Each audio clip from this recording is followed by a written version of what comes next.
Hi అండి, అందరికీ నమస్తే. Welcome back my channel.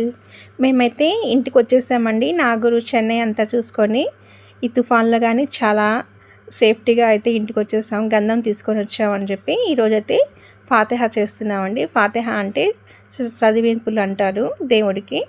నేను అయితే పాయసం చేశాను. ఎప్పుడు ప్రతి సంవత్సరం మేము వెళ్ళి వచ్చిన తర్వాత అందరినీ బంధువుల్ని పిలిచి ఇంట్లో ఇలా అందరికీ 10 మందికి పెట్టడం అయితే మాకు ఫస్ట్ నుంచి ఇలాగే అలవాటండి. కానీ ఈసారి అయితే వర్షాలు ఎక్కువగా ఉన్నాయి కాబట్టి ఎవరిని పిలవలేదండి. ఇలా ప్యాకింగ్ చేసి 10 మందికి అయితే పెట్టేద్దాం అని చెప్పి అనుకున్నాము.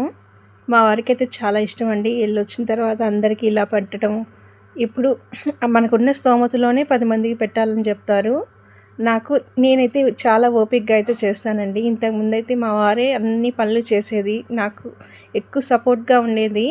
కానీ ఇప్పుడు ఆయన హెల్త్ ప్రాబ్లం వచ్చినప్పటి నుంచి నేను ఒక్కదాన్నే చేయాలంటే చాలా కష్టంగా అనిపించింది.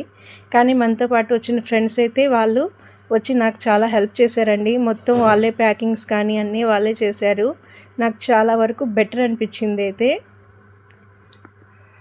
ఈ తుఫాన్లో అయితే మనం పోగలుగుతామా లేదా అనుకున్నాము. మా వారికి అయితే ప్రతి సంవత్సరం నాగూర్ అనేది చాలా, మా ఇంట్లో అందరికీ నాగూర్ అంటే అదొక హ్యాపీనెస్ అండి, దర్గా అనేది. అందుకు ఈ సంవత్సరం పోలేమేమో తుఫాన్ అంటున్నారు అనుకున్నాం. కానీ ఆయన పిలుచుకుంటే మనం ఎంత తుఫాన్ ఉన్నా దేంట్లో అయినా సేఫ్టీగా అయితే వెళ్ళొచ్చేసాము. మనకున్న దాంట్లోనే 10 మందికి పెట్టడంలో చాలా ఆనందం ఉంటుందండి. మన స్తోమత ఎంత ఉన్నా కానీ కనీసం ఇద్దరు పెట్టగలిసిన చాలండి.